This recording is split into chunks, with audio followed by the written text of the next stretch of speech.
Hello, hello mga langga. Magandang araw sa inyong lahat. Kumusta kayo dyan? Sana hindi malakas masyado ang ulan.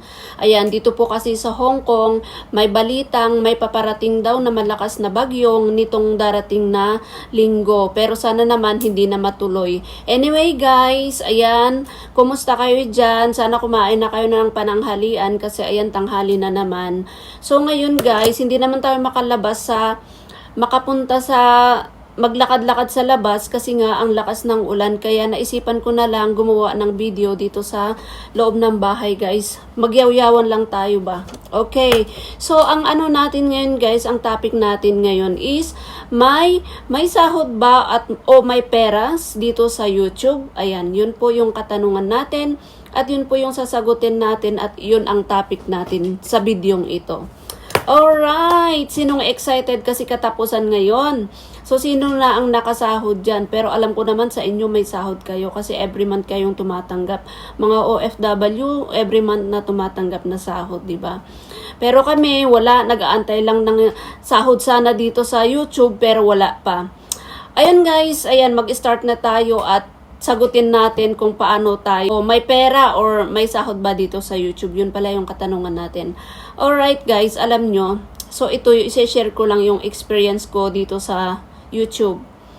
Ayan, so alam nyo guys, ang tagal ko na rin dito sa YouTube. Nag-start ako noong 2022. Ayan, so bilangin nyo kung ilang taon na ako nandito sa social media. O diba? So, ayan, syempre, na-monetize tayo dito sa YouTube at nagkaroon na rin tayo ng sahod, nakailang sahod na rin dito sa YouTube. And then, dumating yung araw na tinamad ako, hindi na ako nag-upload, hindi na ako nagla-live, ano pa yon, hindi na ako talaga, huminto ako mag-upload sa aking short o yung mga videos, although nag-upload ako paminsan-minsan, pero hindi tulad noon na lagi ako nag-upload or lagi ako nagla-live. Alam niyo yung ganon. And then, alam niyo guys, ang last na sahod ko dito sa YouTube is noong pang October 2025, last year pa. So, di ba magwa 1 year na? Ngayon? August, September, October. Di ba 2 buwan na lang, magwa 1 year na akong hindi nagsahod. So, ayan, sabi ko sa sarili ko, bakit kaya ang tagal naman na hindi ako nagsahod? Kasi konti na lang yung kulang ko para makasahod sana. Kaya lang, parang biglang bumagal. Mantakin nyo yun, last sahod ko is October 2025, di ba? Walan ng gana na hindi na ako nag-upload ng mga videos, hindi na rin ako nag-live. At saka alam niyo, nakakatulong din palang mag-upload yung short natin kasi doon tayo, alam niyo, doon ako nakakuha ng mga subscriber ko doon sa shorts. May mga nag-viral na mga shorts ko and then doon lumaki yung bahay ko sa short. And then bigla akong huminto. Tapos last month, doon na naman ako nag-start mag-upload ng mga short video. Kaya ayan, medyo nag-green na rin yung aking subscriber, parang tumataas konti. Hindi tulad na noon talaga na as in na negative. Nagne-negative yung aking yung subscriber. Sobrang baba. Lahat ng aking revenue, yung mga watch hour ko bumaba talaga. So parang baka naman sabi ko mag-close itong aking account. Nag-negative lahat. So sabi ko ay kailangan ko ulit i-continue ang pag-upload. Ayan, kaya nag-start na naman ako mag-upload ng short. Kaya ayun, medyo nag-green na naman. So sabi ko ay thanks God. And then yung yung revenue ko nasa 600 plus na, 650 yung aking revenue. So konti na lang makakasahod na tayo ulit.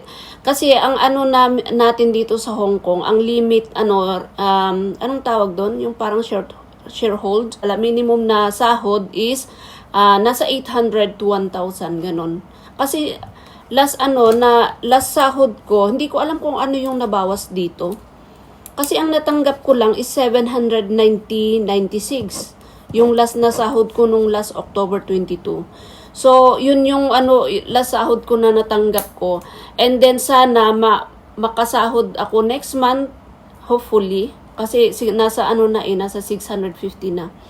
So, ayan, kaya natutuwa ako kasi pag minsan yung pag nananalo tayo sa palaro ni Madam Emilia, ayun, parang tumataas yung ating revenue. Kahit konti-konti, di ba? At least may naidadagdag. Kasi hindi naman tayo yung sikat na talaga na pag-upload mo pa lang ng isang video mo is viral na, di ba? So, kahit pa konti-konti, at least may naidadagdag. So, hopefully na makasahod tayo next month or September, October. Naku, talagang magiging 1 year bago tayo makasahod ulit. Ay, Diyos ko day. So, ayan, nag-start ako ng 2022. Matagal na rin ako dito sa social media, dito sa YouTube. So, ayan guys, kayo nakailang sahod na kayo sa sa YouTube, guys. I think si Madam Emilia nakakasahod ng every month. Kasi ang laki ng niya, ng revenue niya. Ako kasi guys, nagsasahod ako like last year, nagsasahod ako ng after 3 months, 4 months, 5 months, ganyan. Depende doon siguro sa panonood ng yung mga nanonood ng videos natin, kung hindi nila escape yung ads, ganun siguro, no? Kasi pag minsan kahit 3 months, ayun, nakasahod na ako ng dito sa YouTube. Pero, nung parang ang hina, 6 months, 7 months, ganun, bago magsahod ulit. Kaya pala, parang ganito din sa Facebook, na dapat pala dito sa YouTube, is lagi ka rin nag-a-upload ng mga videos, yung mga short video, lagi ka rin active, araw-araw yan, ka dito sa mga kaibigan mo dito sa YouTube, tapos nire-reply mo yung mga comments, ayan, para active yung natin, yung channel natin. Kaya siguro naging mahina yung yung channel ko, kasi nga hindi ako nagre-reply sa mga nagko-comment, ganyan. Tapos hindi na ako sumasali doon sa mga pag may nag-live, hindi na ako nakiki-join, ganun. Tapos hindi na rin ako nagla-live, ganun. Kaya ang hirap din pala dito sa YouTube, kaya pala yung mga yung mga sikat, yung mga sumisikat, talaga, na ang pinagtutuunan nila ng pansin talaga is sa YouTube. Nandito sila sa YouTube araw-araw para lumaki yung kanilang YouTube channel.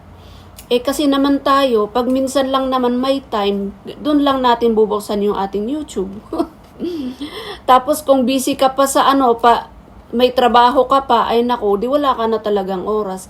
Kaya pala, yung mga malalaki na ang sinasahod dito sa YouTube, talagang full-time sila. Nakatutok talaga sila araw-araw parang yun na yung trabaho nila.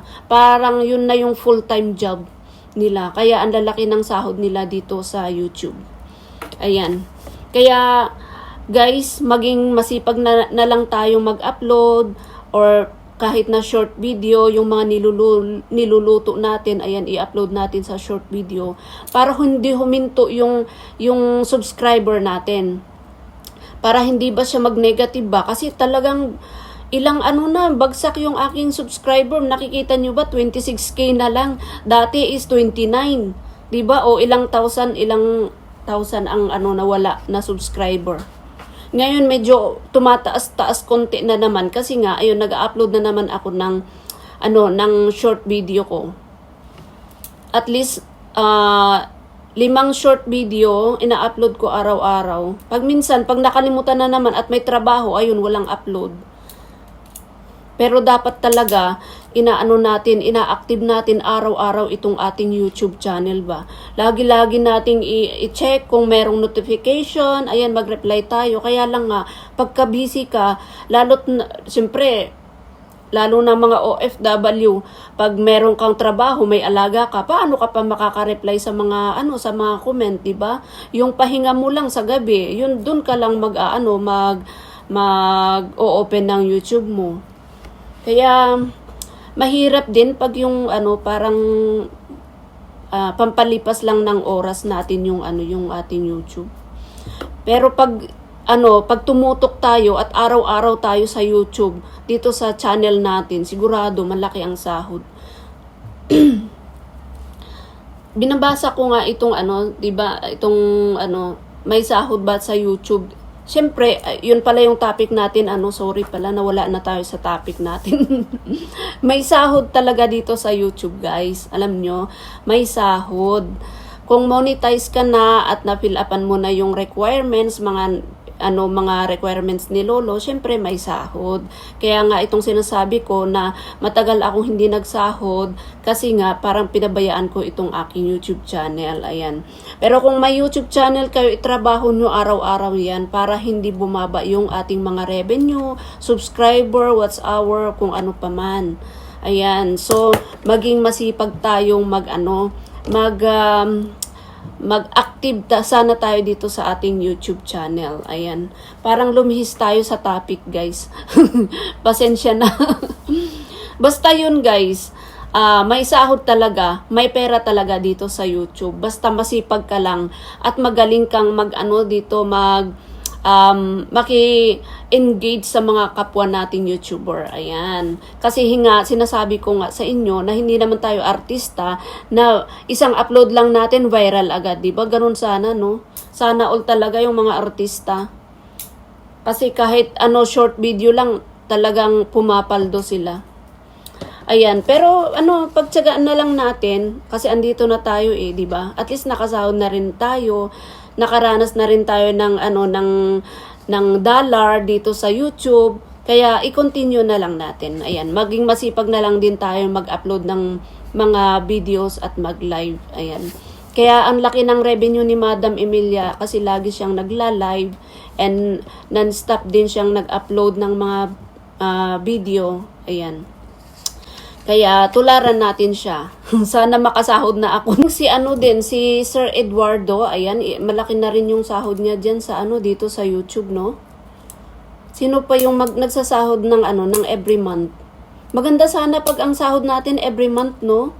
Ang saya-saya. Parang hindi na siguro ako magtatrabaho pag nagsasahod ako ng every month dito sa YouTube.